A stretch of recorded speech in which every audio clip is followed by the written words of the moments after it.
Warning, this podcast contains spoilers for the finale of House of the Dragon, so watch out and beware.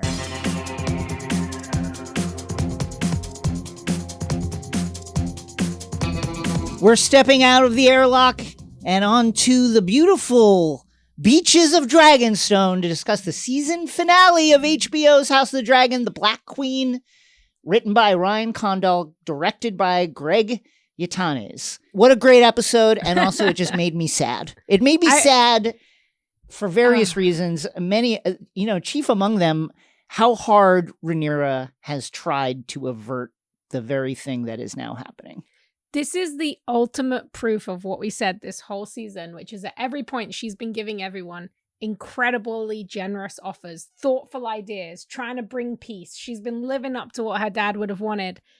And we see that just torn apart in the most brutal way today. I am wearing all black mourning clothes. And also because I am now officially in the black faction. I always thought Rhaenyra was right, but I was an Alicent apologist. Hashtag. I'm an apologist for her as well. I feel that this episode still adds into that. Like, it's so, I know it's controversial and I know we'll talk about this, but I love the way that they subtly changed that big moment in this episode to add a little bit more to that sad kind of tragic We're going to talk about that, and let's get into it. So we open on Dragonstone, this wonderful moment between mother and son. Rhaenyra is pregnant with her 6th child. If it's a girl, she shall be named Visenya.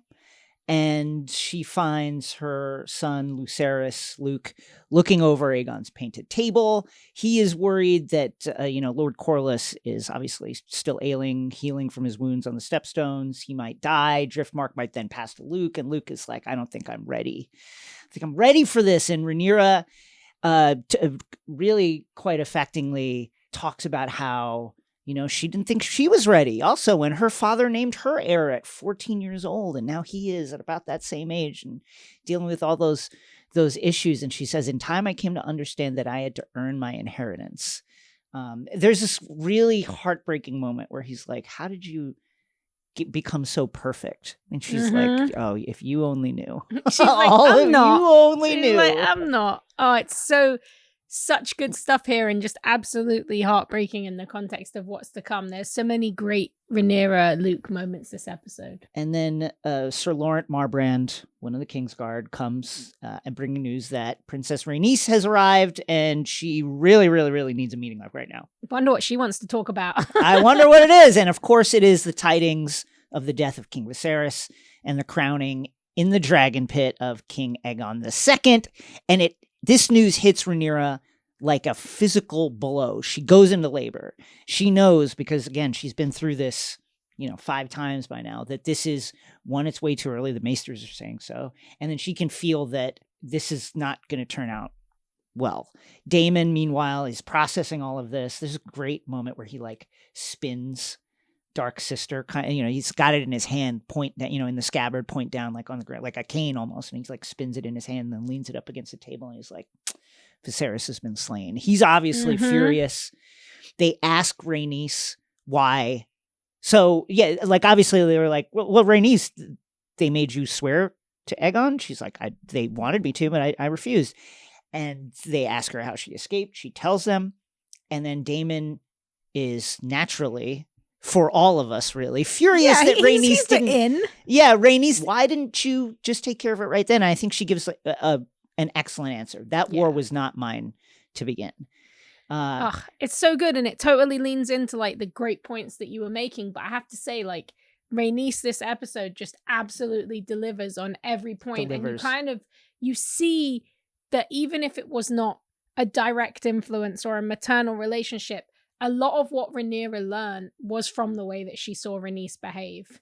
And this comes through in this way where this week and this episode, Rhaenys becomes the ally to Rhaenyra that we always wanted her to be. And there is this understanding there between them that is so brilliant. And when she says that war is not mine to begin, there's just no questioning her. Daemon can say what he wants. He can be as mad as he wants, but she's right. And it also does something important, I think, which it gets underlined again and again and again throughout this episode, which is, Rhaenyra, you're the queen now. That's your decision. Look at the way everybody is treating you over the course of this episode as they're looking to see, is there any weakness here? Like their father, like Daemon is challenging her. Will she stand up to this? She laid that decision at Rhaenyra's feet, and you can hate it. You can disagree with it. You can be frustrated with it. I certainly am. But you really do understand the logic. And I got to say, like, Rhaenys at this point, I think maybe my favorite character in the show. I'm just like fascinated by her wisdom, the way she is. She's got that like world weariness of someone who has been right for decades. And it is just now that people are like, you know what? You were right about that. And it's like, I've been saying this for years. No, I love that. And also it's one of those funny moments where you feel like She-Hulk did this a lot. We talked about it, where they kind of know what you're thinking and they preempt you. They knew that we were all going to be like, well, Cersei would have burnt them. Cersei would have done this.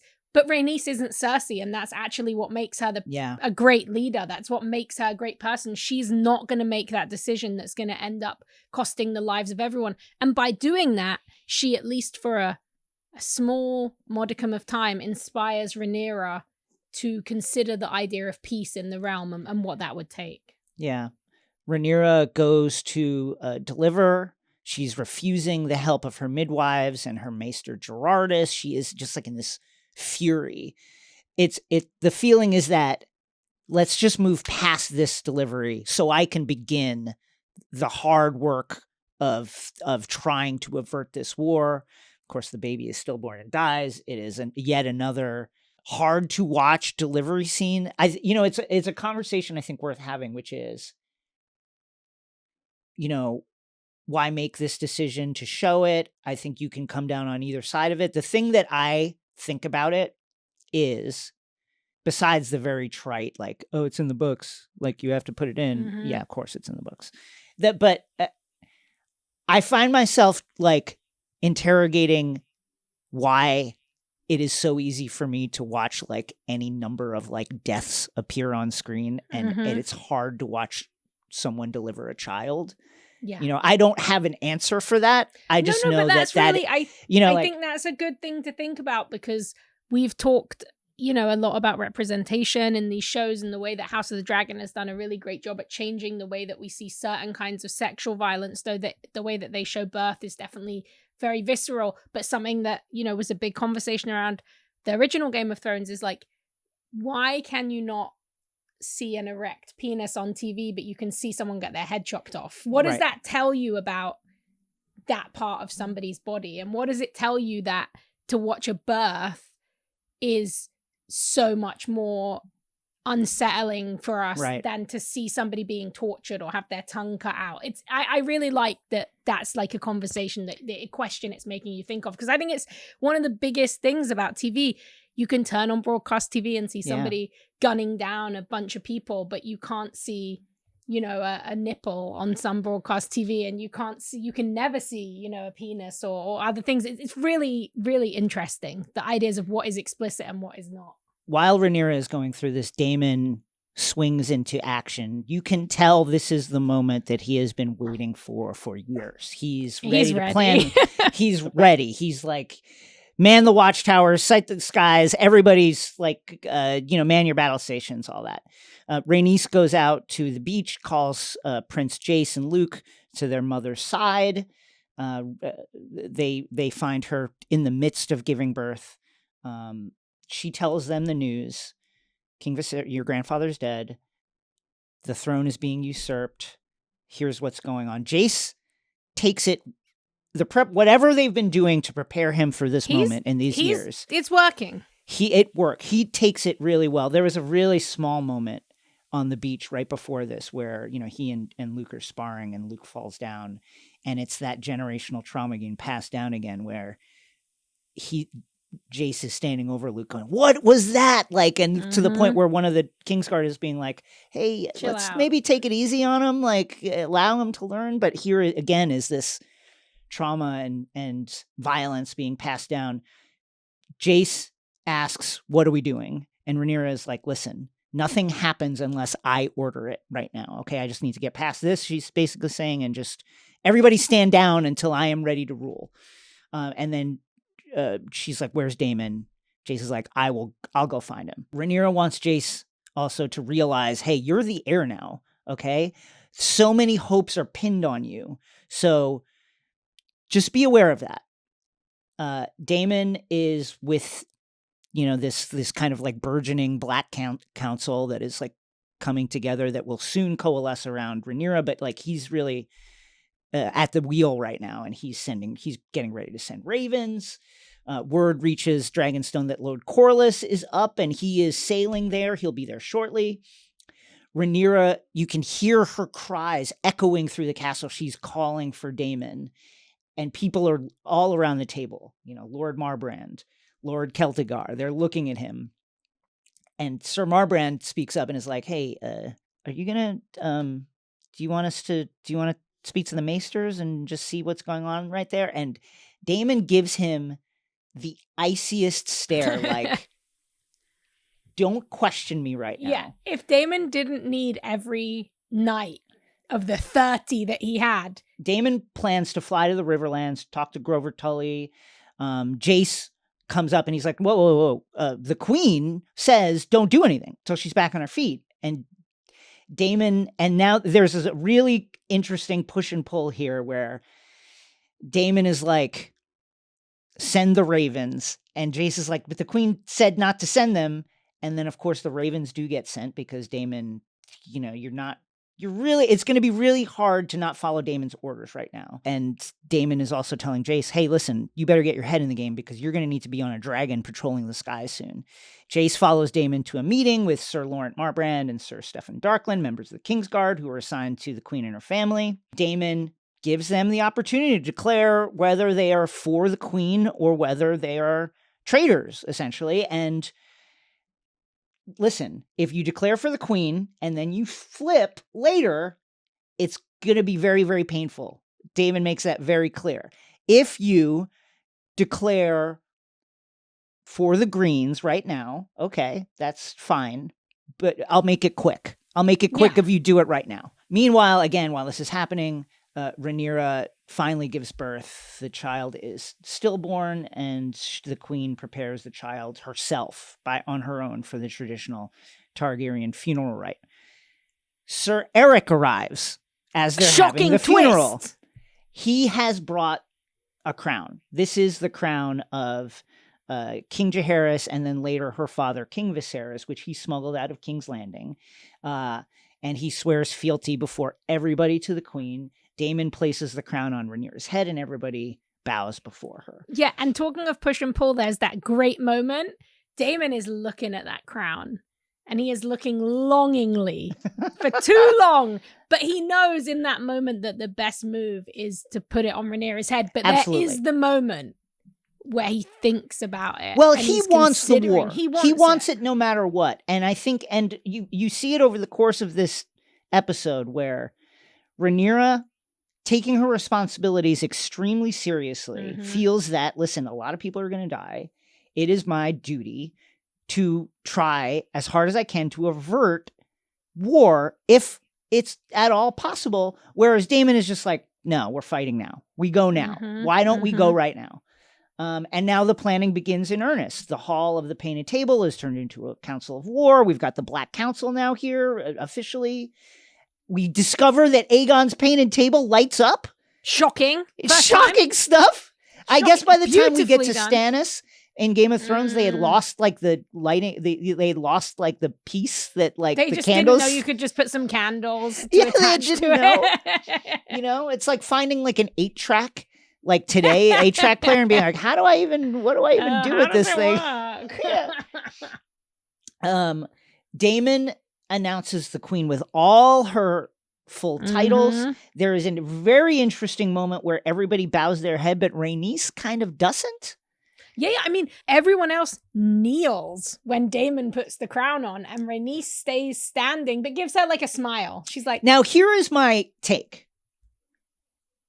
She and Corlys have been such a team, even though Corlys has really thought like I'm running this for a lot of it, right? My take is we're going to make this decision, Corlys and I, as a family, and I'm going to see what he wants to do, and we will talk to each other, which we see later, before I officially, and then we will declare together. Yeah. But I'm not going to declare right now. No, I love that. Also, I think as well, it's like a sign of Rhaenyra's respect for Rhaenys and this kind of growing respect they have. Rhaenyra doesn't make her bow. Daemon doesn't go to her with a sword. Rhaenys is watching over, and she's saying, I did this. If I didn't come to you and tell you what happened, this would not be happening for you.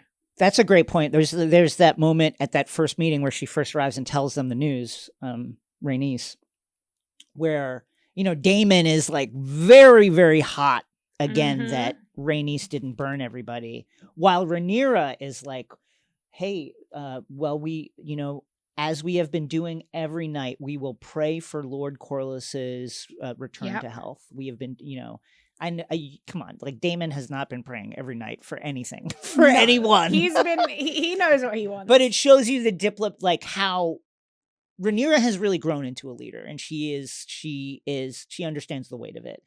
It is very notable in this first meeting of the Black Council that Queen Rhaenyra immediately includes Baela and Rhaena in the council. Immediately has them right around the table. That is a huge nod to their importance, and also an example to her burgeoning government about what kind of ruler she's going to be.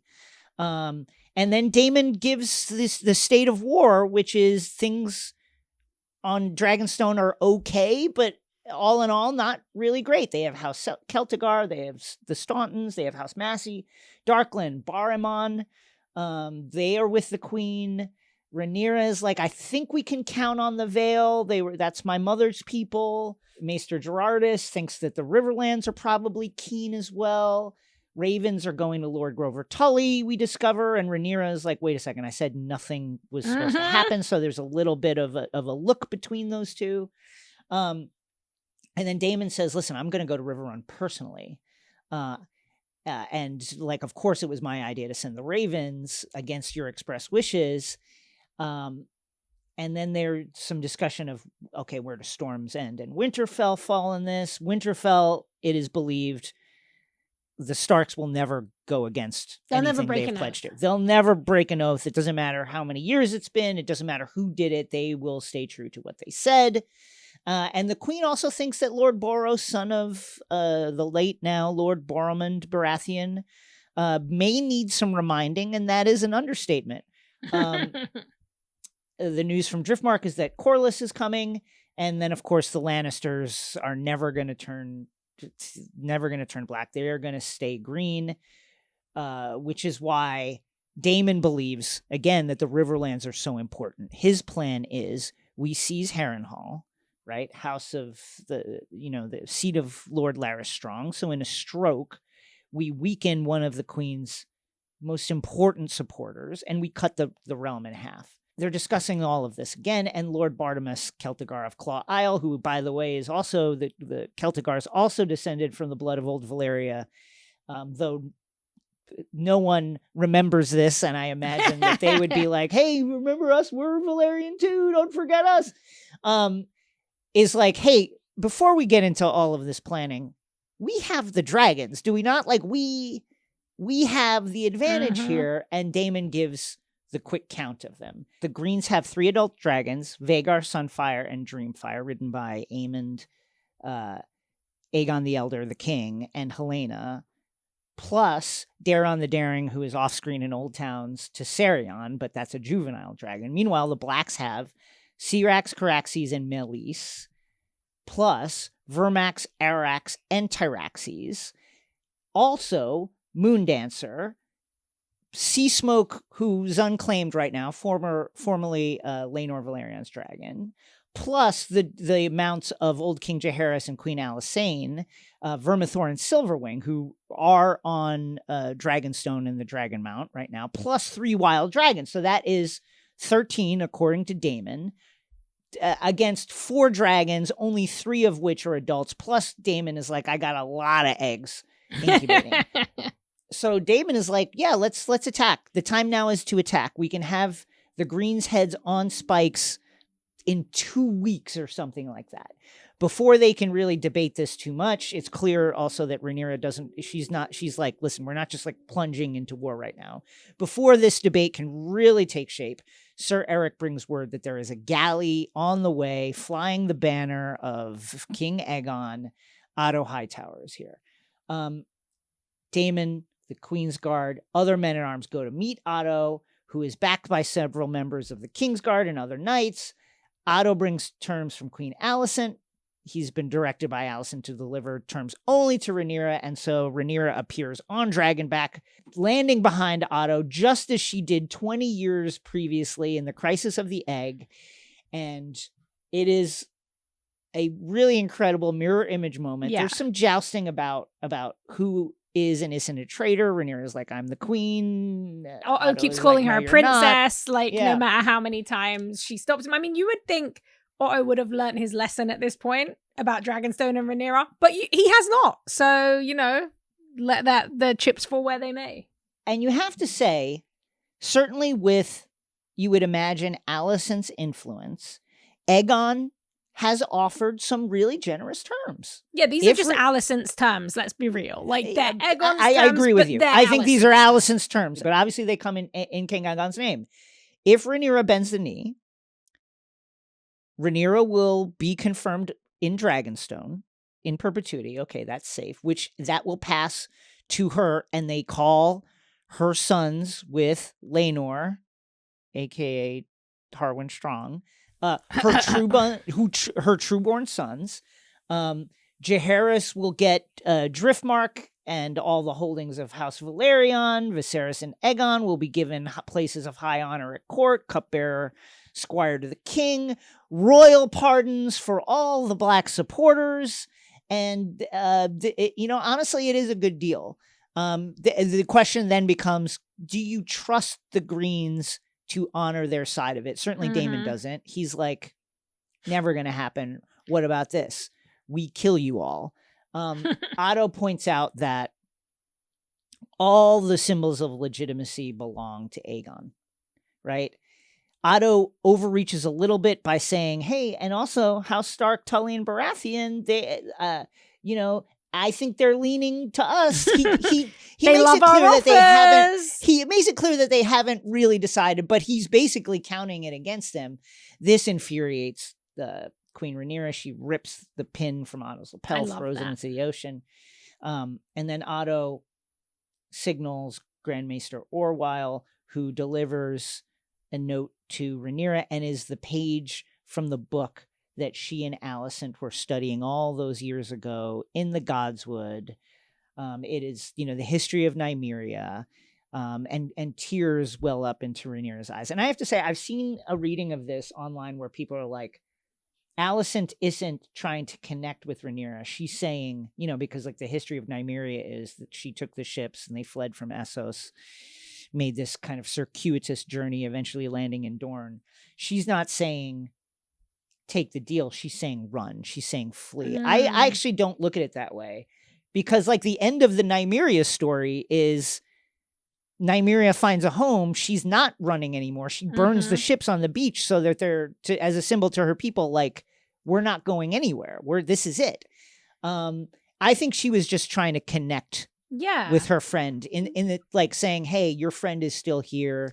These are my terms, to your point. Like, you have a supporter and a friend on this side. It is me. I will be the guarantor of your safety and your family's safety in this deal. Yeah, and that's from that moment, those were the moments when they were the people who were closest to each other in their lives. This is from the scene where they're laying on each other. Yeah. They are their only companion within the walls. I think your reading is the reading that I saw when I first watched it, and then on concurrent rewatches, I just think you can see Otto. Reese does a great job. He's kind of pissed that he had to bring it. He doesn't want to hand it over. Hand it over. He doesn't want to reconnect them because he already had that moment of fear at the dinner table when he saw them holding hands and reconnecting. So yeah, I love that moment, and it just makes everything that's going to come so much more tragic. Blades come out now because Daemon is like, fuck this shit. What about this? Sir Eric, go over there, grab Otto, bring him to me, and then I'm going to fucking chop his head off. Rhaenyra, he's like, I want the pleasure, baby. I want to do it. I've been waiting 20 years to do it. Rhaenyra shuts it all down. She says, King's Landing will have my answer on the morrow. We're back at the Black Council Hall. Daemon, again, is pointing out that we have the horses. We have the dragons. We can end this tonight if we wanted to. Rhaenyra is like, my father told me the histories, and I'm well aware of them. When dragons flew to war, everything burned. I do not wish to rule over a kingdom of ash and bone. And Daemon is fucking irate. He's like, listen, you're trying to avert war? They declared war. They have already declared war. So what are you going to do? Rhaenyra is like, okay, we can't have this conversation in front of everybody because we can't have fractures at the top. Clear the room. She is like going to pull rank. Here is the moment where she is, in her mind, she's sharing Aegon's prophecy with somebody who knows about it. Yeah, saying, she says to him, you know we have a bigger mission. Like, she says, little does she know he does not know. She is right. In her mind, this is to remind him, hey, remember what we're doing here? Like, remember the greater mission that we have to keep to? And Daemon reacts violently and terribly. He grabs her around the throat, and it's very, very clear that he did not know about this. And whatever is going through his mind, and in that moment, I don't want to make any excuses for him because this is fucking horrendous. And honestly, if Rhaenyra wanted to, and if it wouldn't weaken her in wartime, Eric had been in there, he probably would have chopped his head straight off. Like it's 100%.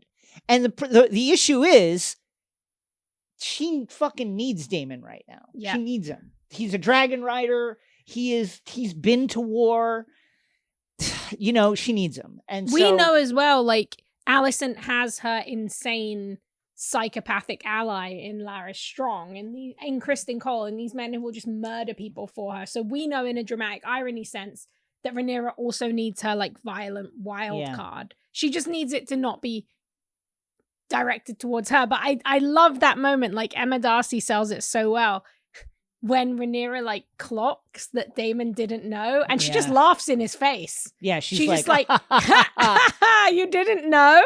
And I'm just like, well, I love you. This is so good. And then Daemon says something that is worth thinking about. Certainly dreams didn't make us kings. Dragons did, and he leaves. Corlys wakes up to find his wife at his bedside. She is just pissed at him for abandoning the family to the Stepstones time and time again when she needed him, when the family needed him. Now their children are dead. She gives him the latest news from the capital, Viserys, the death of Viserys, the usurpation of Aegon. Also your brother is dead. What? Corlys is shocked and amazed at this, but also recognizes in his brother's actions the fact that he openly called Rhaenyra's children bastards in the presence of the king. He recognizes the same kind of ambition that has driven him, and he's chasing now. He's like, listen, that's it. We're done. Okay? We're done. We've lost both of our children. We've got our grandkids. Let's retire to Driftmark and just sit this one out and enjoy our grandkids. But of course, Rhaenys, lets him know it's really not an option, okay? Because your grandchildren are going to be in harm's way if Aegon is king. They will never be safe. Baela, Rhaena, Jace, Luke, Joffrey, they are going to be in constant danger. Corlys joins the Black Council, and he's looking shaky on that cane. Daemon, conspicuously absent. The queen makes some excuses for him.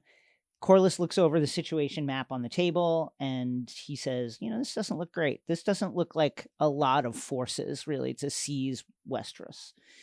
And, Rhaenyra is like, well, we're hoping also for the Riverlands and for the Baratheons and, the Arryns. And Corlys says, hope is the fool's ally, and then plays very, very coy, but then eventually promises the strength of his house and his fleets to the Queen's cause, and it is a huge, huge, huge fucking win. Because at this point, with more dragons and the bigger fleet, they have the skies and the sea. It's going to take some time to get an army together, but this is huge. And it gives them some leverage if, as she surely does, Rhaenyra wants to try and negotiate a peace to this. Yeah, and I think something that I really love about this moment is, like, really, again, it shows Rhaenys's power. We know that really Corlys is probably going to say yes, but the thing that makes him make the final choice is he sees Baela and he sees Rhaenyra and he sees them standing with Luke and Jace, and he kind of realizes, like, well, if I want my family to be okay, this is my family. My family is at the Black Council. My family is here. So it's that, again, that character-driven, emotional storytelling that has made this season so powerful, and that's the thing that tips him over the edge. And Corlys gives some good news too, which is the status of the Stepstones they are fully under his control, meaning that from that strong point, the Black faction can strangle the Gullet and the Narrow Sea. They put it under blockade, stop all shipping and supplies into the capital if they so wish. The Queen, of course, it still needs the great houses to get in line. They've decided the Lannisters are off the table, but Winterfell, the Vale, Storm's End need to be contacted, and they need to see where their allegiances lie. Jace steps up and says, hey, don't send ravens, send us. What stronger message could there be than princes on Dragonback? Good idea? Bad idea? Well, I'll let you decide. Jace will head to the Eyrie and then off to Winterfell. Luke will go to Storm's End. Makes sense. It's the closest, right? It's like very short flight over there, and then he's got a baby dragon. A baby dragon. It's a quick kind of jaunt and then jaunt back. Rhaenyra makes them promise, you're going in peace. You're not going as warriors. You're going as messengers only. And honestly, all things being equal, usually that would have been enough to protect them. And I think in any other kind of situation, like if you take dragons out of it, as we'll see, I think that might have protected them. Of course, it doesn't quite go that way. Rhaenyra can see that Luke is scared to go, and she reminds him that, hey, listen, the Baratheons are blood. The only reason the Baratheons are high lords of any place is because the Targaryens put them there. That Oris Baratheon back in the day, that was Aegon the Conqueror's like best friend, maybe more than that, you know, but like as the histories say, they were very, very, very close. And Aegon put him, you know, on the seat at Storm's End. So, hey, listen, don't worry about it. Their blood, Boris's ego will be stroked by the fact that a prince has arrived. Surely the other side will not have thought of something like that. Like, we're the only ones who would think of sending a prince on Dragonback. So don't worry about it. It'll be great for Max Arax and Moondancer fly off. Daemon goes to the Dragon Mount. He is singing a Valyrian lullaby. And he goes and, I don't think you could say claims, but it seems like he's trying to woo, makes contact with Vermithor, who is, you know, again, the former dragon of old King Jaehaerys, and certainly the second oldest dragon currently alive, second only to Vhagar, which is huge, but still, Vermithor and Silverwing, huge dragons and big gets for the Black faction. Luke arrives at Storm's End. It is, of course, storming. And bad news, Vhagar is there. You'd think at that point you'd leave. I would have just left. Luke, I'm out. I think I'm out. Like, also, it's hard. Like, in this show, right, we've seen the dragons a certain extent, but this is the first time you realize how big Vhagar is. Vhagar looks as big as Storm's End. Yes. Vhagar is huge. Vhagar is looming out of the clouds. It is just leave, babe. Your mum will be more happy that you go home. But you don't need them that much. Considering how nervous Luke has been since we've known him, and certainly over the course of this episode, his anxiety about inheriting Driftmark, about this mission in particular, about his own place in the world, it is stirring to watch the courageousness with which he goes forth. He figures, okay, well, I'm going to do it. He goes in delivers the message to Lord Boros, who, by the way, can't read. Lord Boros can't read. Cannot read. Needs the maester. Cannot read. Is described in the books as, quote, never a man of words. So Lord Boros has to have his maester read the deal that is offered to him, which is, remember your vow, bitch. Yeah, fair play to Lord Baratheon, not apparently as rich as the one that King Aegon is offered, which is a betrothal. Yeah, her one was more of just a reminder. It was like you made an oath, come to it, and Aemond, has gone to deliver this message of a marriage proposal. Yeah, and so you've come with no marriage proposal. Yeah, Where's and your Luke is like, proposal? well, I'm not free to marry. Again, this is the problem when you send like a 12-year-old. Could have just lied. Could have been like, yeah, sure, marry me, like side with us, and then you just give him a different lord when you get back. And also, I think it was unwise to send Luke, but I understand, blue sky thinking. I understand the thought behind it. That makes sense.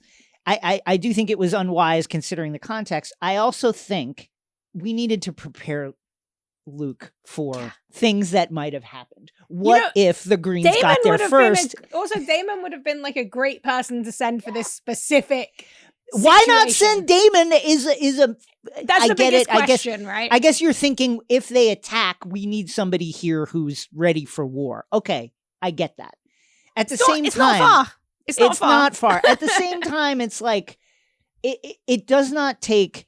It shouldn't be like genius level planning to go, okay, well, what if the Greens made contact first? Like, what is our They had backup enough pitch? time to make they made new flags for the ships with a green Targaryen dragon. They have been planning for a long time. You can't just do that overnight. Like, it is, this was a terrible plan. I hate to see it. I understand. This is the thing. Good idea in theory. Good idea, bad execution. This is the thing I think that is really key to this, is that Rhaenyra overestimates her children, because let's be real. I think that's right. At 10 and 4, Rhaenyra was a badass who went and ended the crisis of the egg. Rhaenyra is a 14-year-old flying around on Dragonback, stopping wars from happening. And when Jace steps up and says, send us, she sees that in them and like what she wants for them, this kind of logical strength where you can go and the right thing to say, but they don't. That's not the way that they've been raised. That's not they never had that full belief of their family behind them because of the controversy around like their parentage, and that's just not who Luke is. Luke is just a sweet baby. Yeah, very, very sweet boy. That is such a great point. Of course, Rhaenyra is going to think, yeah, I did shit like this when I was 14, 15. Yeah, you can handle this. I did it. Yeah. Unfortunately, no. Aemond is mocking Luke the whole time. He's like, hey, you're going to have to cut your eye out, by the way, to get out of here. He shows the sapphire that he keeps in the eye socket of his. He throws a knife across the hall. Lord Boros won't let anything happen in the hall, but of course, like, he doesn't control the skies and what happens outside. Luke, he's gonna come. He gets on Arax and is like, and you can tell both the rider and the dragon are nervous, and he's trying to calm the dragon down. Like, listen, let's just get out of here. A chase ensues. Luke gets away on Arax. Like, the dragon is much smaller. They fly down into a canyon. Vhagar can't fit down there. They get away. Unwisely, and it's unclear. I think this is an Arax. I think this is Arax's decision. Yeah, Arax makes the very, very unwise decision to, belch a little bit of flame at Vhagar and Vhagar's rider. That's the way I read it. It's kind of like it's like a body instinct, like a muscle memory, because he's so small. I think that the dragons want war, much like Daemon does, and I think I like that reading. The dragons are just ready to fight. Yeah. And I think everybody, just as there's been so much underestimating going on, as you said, like Rhaenyra underestimating or overestimating her sons, I think there's been some underestimating of dragons as creatures with their own decision-making process. Own agenda. I think this is what I love about this episode, like, as much as it was so hard to watch. I love how well we can now go back, and I was going back and watching earlier episodes and see the times when Viserys was like, we never should have created dragons. Dragons are a mistake. Dragons are terrifying. I think Paddy did an interview where he basically said to Viserys it felt like he was riding a nuclear bomb. He knew that it was this weapon of mass destruction, and it terrified him. And he was the only one who didn't underestimate the dragons. And that comes in just to a head in the most horrific way. Yeah, I mean, Viserys says earlier in the season, it's an illusion that we control them. And here you see it. So Arax does this attack. Aemond he can feel Vhagar going to respond and is trying to call Vhagar off. Like, don't, no, don't serve me, don't do this. But of course, Vhagar doesn't listen, and in one mighty chomp kills Arax, kills Luke. Poor babies, they are dead. Pieces of dragon and young boy are falling into the sea. We go back to Dragonstone, where Rhaenyra is still at the table. And Daemon comes up to deliver the news, and we see her turn around, and you could see on her face that whatever off-ramps there were, we are past that now. Yep. Now it is time to fully go to war. She is absolutely furious. It's a chilling moment. Yeah, we get the two facial performances from Emma Darcy as Rhaenyra and the kid who plays Aemond. When he realizes what has happened, oh my God, and he has that moment where he's basically like, what do I admit I'm a kinslayer, or do I admit that I can't control my dragon? And oh shit, I just started a war. There's like so much that goes over his face, and he's just so horrified. And I found that to be a very powerful choice. Because the truth is, these kids have not ever been taught the realities of war. Like, to them, it's this horrible, trolling, bullshit game. But that's not what it is. Like, the people die. If you threaten to kill someone, they can die, you know? And Aemond is just having that realization just then that he killed his cousin, his companion, someone he grew up with. His nephew. He will absolutely wear the moniker of a kinslayer. He knows that will happen now. And I mean, to your point, we had just done talking about how Rhaenys, though it was obviously a frustrating decision for a lot of people, declined to start a war that was not hers to start. Aemond just started a war that was not his to start. That was not his place to do that. To go out and immediately fire the first shot in what is going to be a devastating civil war, and kill a messenger too, like not who was not it like not this he was says not self-defense. That he was an emissary. He was not there as a warrior. That is it's very well done, because Boros even says it, like, you can't do that. He came as an emissary. There is a certain amount of rules and etiquette that Aemond has broken here that go even beyond, usurping. This is about the next step when you're trying to navigate power. And he just absolutely decimated any chance of any kind of peaceful ending. And we see that with he knows it. And then we see it in Rhaenyra's face. It's done. Like, it's over. The other thing that really strikes me is, as we watched Rhaenyra struggle so mightily to avert this war, is that, and Alicent too, in the previous episode, in her own way, and I think very sincerely trying to slow down this machinery that is like sprung into motion, is that at this point it's kind of out of their hands. Like, all of these warriors around Alicent and Rhaenyra want to fight. They want to do it. Daemon wants to fight. Jace has been preparing for this more whole than life. anything Otto as well. has been waiting to kill Rhaenyra and her entire family. Whatever these two want to do, the moment when they could have stopped it is gone, because it's just out of their hands. It's out of their hands. And not only that, I think Alicent, we said last week, Alicent will regret, I think, placing a crown on Aegon's head and the loss of agency and influence she has. I think the last moment she had to have any influence over Aegon, over the Green Council, ended with those very, very generous terms. I agree. From her perspective, that were offered, that ended with the death of Lucerys Valerian. I think that is she will realize now that she doesn't have much say in anything, I think. Yeah, I think so too. And I think it's not just going to be Aegon that she's lost control of, but also Aemon. Because for Aemon to survive this, he is going to have to... I think that, and as we know from like the history books, I think he's essentially going to have to act like it was something he did out of choice.